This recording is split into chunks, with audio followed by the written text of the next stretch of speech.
शुरुआत में हमारी हैबिट नहीं है, बोर हो जाते हैं, मन इधर-उधर भागता है, हाथ दर्द होने लगता है, तो हमें एक संकल्प के साथ, एक अनुष्ठान की तरह करना पड़ेगा कि किसी आप साथ में कोई काम सी म्यूज़िक चला सकते हैं, आप अलार्म लगा सकते हैं कि इतनी देर मुझे कंटिन्यूअसली करना है, एक संकल्प के साथ और फिर उसके बाद ही मुझे रुकना है। राइट हैंड यदि आपका थोड़ा पेन हो तो लेफ्ट हैंड से कर लीजिए, कोई दिक्कत नहीं है। यदि आपको बैठने में कंफर्ट नहीं हो पा रहा है तो आप लेट करके कर लीजिए, आप चेयर पे बैठ करके कर लीजिए। अनुलोम विलोम प्राणायाम ऐसा है कि आप भोजन के बाद आधे घंटे को छोड़ करके सुबह से शाम तक रात में किसी भी टाइम अनुलोम विलोम का अभ्यास कर सकते हैं, क्योंकि ये एक श्वास लेने की क्रिया मात्र है। जैसे हम श्वास लेना कभी भी नहीं छोड़ते किसी भी स्थिति में, अनुलोम विलोम में भी श्वास लेना है। अंतर सिर्फ इतना आता है कि हम उसको एक डायरेक्शन दे देते हैं, तो वो नॉर्मल से कंपैरेटिवली एक्स्ट्रा पॉजिटिव इफेक्ट हमारे पूरे नर्वस सिस्टम पे, हमारे एक एक सेल पर, एक एक टिश्यू पर, एक एक ऑर्गन पर डालने लगता है। तो ये अनुलोम विलोम का लाभ है। कम से कम 1 घंटा, ना हो पाए तो आधा घंटा अनुलोम विलोम का अभ्यास करें, उससे मिर्गी की समस्या में बहुत ज़्यादा लाभ हमें प्राप्त होगा। तो आइए कम से कम 4 से 5 बार हम लगातार मन को एकाग्र करके, बैक स्ट्रेट, आपकी गर्दन सीधी, हाथ मुद्रा में रहेंगे, आंखें बंद, मन को एकाग्र कीजिए और अपने श्वासों की गति पर ध्यान देते हुए आइए प्रतीकात्मक रूप से हम 3 से 5 बार अनुलोम विलोम का अभ्यास करें। लेकिन आपको यदि एपिलेप्सी से, मिर्गी से बचना है तो कम से कम आधे घंटे से भी ज़्यादा अनुलोम विलोम का अभ्यास हमें करना चाहिए। आइए प्रारंभ करते हैं।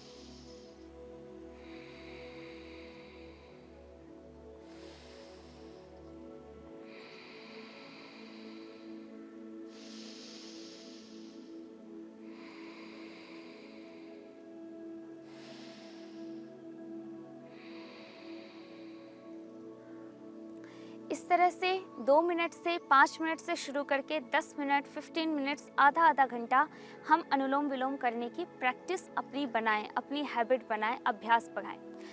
फिर एपिलेप्सी के लिए दूसरा बहुत अच्छा प्राणायाम है जो बहुत ज़्यादा रिलैक्स हमारे माइंड को, हमारे पूरे अस्तित्व को करता है, वह है भ्रामरी प्राणायाम। भ्रामरी प्राणायाम के लिए बैक स्ट्रेट होगी, आपको सुखासन, सिद्धासन किसी भी स्थिति में बैठना है जिसमें आप कंफर्ट फील कर पाएँ, और दोनों हाथों को उठा करके आपको अपनी पहली अंगुली माथे पर रखनी है, शेष 3 अंगुली आंखों पर। इन दोनों अंगूठे से अपने कानों को बंद करना है, कान अंगूठे से बंद,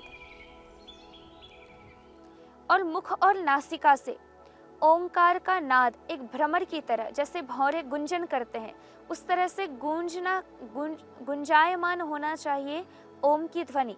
तो इस तरह से 3 बार आइए भ्रामरी प्राणायाम का अभ्यास करें। लंबा गहरा श्वास भरें,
दोनों हाथों को घुटनों पर रख दीजिए। इस प्रकार भ्रामरी प्राणायाम का अभ्यास कम से कम 11 बार से 21 बार तक अवश्य करें प्रतिदिन। शुरू में हम बहुत छोटी श्वास ले पाते हैं, लेकिन प्रैक्टिस से हम लंबी श्वास लेंगे। ये जो ओंकार की ध्वनि हम अपने मुंह को बंद करके नाक से और मुंह से उच्चारण करते हैं, उससे हमारी पूरी बॉडी में एक अलग ही वाइब्रेशंस क्रिएट होती है, और वो वाइब्रेशन हमारे पूरे एग्जिस्टेंस को एक नई दिशा देती हैं। हमारे पूरे अंदर एक सात्विकता, एक स्फूर्ति, एक ताजगी, एक डिवाइन एनर्जी क्रिएट हो जाती है, जिससे सिर्फ एपिलेप्सी या सिर्फ मिर्गी या सिर्फ माइग्रेन ही नहीं, हर प्रकार से हमारा पूरा शरीर संतुलित हो जाता है, बैलेंस्ड हो जाता है। तो इस तरह से भ्रामरी प्राणायाम का अभ्यास शुरू में 3 बार, 5 बार, फिर 11 बार, 21 बार तक भ्रामरी प्राणायाम का अभ्यास करें। तीसरा प्राणायाम है जो अति उत्तम है, वो उद्गीत प्राणायाम है। इसी तरह से फर्स्ट फिंगर और अंगूठे के अग्रभाग को आपस में मिला करके दोनों घुटनों पर रख लें, आंखों को बंद कीजिए और इस बार मुख से ओंकार का उच्चारण करना है। लंबा गहरा श्वास भरें।